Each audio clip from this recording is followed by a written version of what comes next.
Bonjour à toutes et à tous, voici votre revue sportive du mardi 14 octobre, c'est le grand soir à Diamniadio. Le Sénégal joue ce mardi son dernier match des éliminatoires de la Coupe du Monde 2026 face à la Mauritanie pour valider officiellement son pied vers un troisième mondial consécutif après 2018 et 2022. Leader du groupe B avec 21 points, le calcul est simple, un nul suffit, mais les Lions de Pape Thiaw veulent conclure en beauté devant leur public et prolonger leur invincibilité de 25 matchs. Après leur démonstration face au Soudan du Sud 5-0, ils visent une victoire symbolique 2 mois avant la CAN pour asseoir leur statut de favori.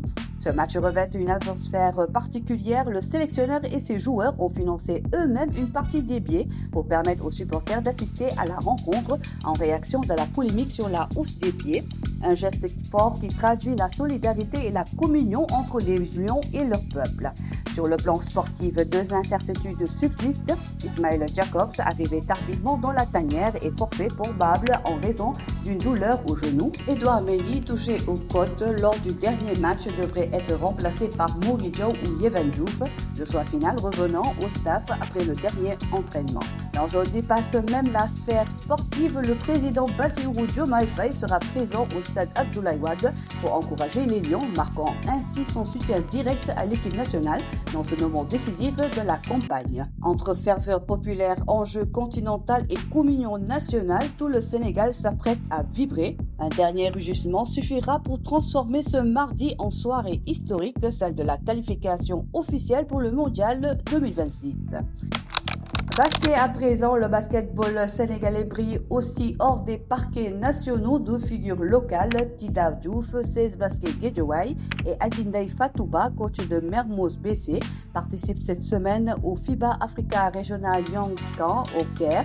Ce camp, organisé du 12 au 15 octobre pour les femmes et du 19 au 22 pour les hommes, vise à former la prochaine génération de joueuses, joueurs et entraîneurs africains en partenariat avec la NBA. Nos deux représentantes incarnent la vitalité du basket féminin sénégalais et confirment la volonté du pays de renforcer la formation et la détection des jeunes talents sur le continent. Tennis, après leur triomphe en Coupe Davis Zone Afrique Groupe 3, les tennisman sénégalais connaissent désormais leur prochain adversaire, le Pakistan, en barrage d'accession au groupe 2 mondial. Le rendez-vous est fixé pour février 2026 à Islamabad. Les détails logistiques, surface, hôtel, horaires seront bientôt précisés, mais une chose est sûre, les Lions du tennis veulent poursuivre sur une belle lancée et hisser le Sénégal dans la cour des grands.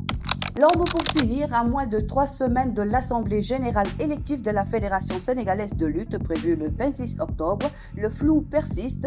La liste provisoire des candidats n'a toujours pas été publiée malgré le chronogramme officiel qui la prévoyait pour le 6 octobre. 6 candidats sont déjà déclarés dont Yassine Ndiaye Manga 2, Bayfal et Keba Kente, mais aucune validation officielle n'a encore eu lieu, un retard qui inquiète le milieu de la lutte dans un contexte où les acteurs appellent à plus de transparence avant le scrutin. Et voilà pour ce mardi, reste avec nous sur Wii Sport pour ne rien rater de l'actualité sportive sénégalaise.